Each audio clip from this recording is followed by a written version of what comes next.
Assalomu alaykum, hurmatli kuzatuvchilar. Mana bu ishkapimiz buyurtma asosida Andijon asakasiga tayyorlayapmiz. Mana eshigi yo'q holatda bo'lishiga qaramasdan sizlarga video qilib ko'rsatgim keldi shuni. Juda ham chiroyli chiqqan.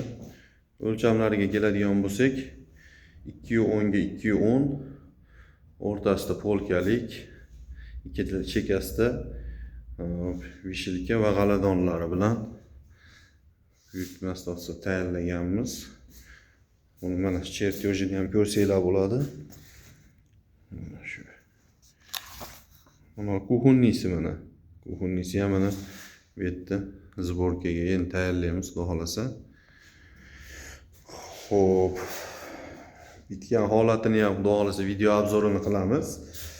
Kimga shunaqa xizmatlar kerak bo'lsa, aloqaga chiqaverasizlar. Like bosishni va obuna bo'lishni unutmanglar. Xo'p, ketkizgan vaqtinglarga rozi bo'lasizlar. Hammanglarga e'tibor uchun katta rahmat. Bizni kuzatishda davom etinglar.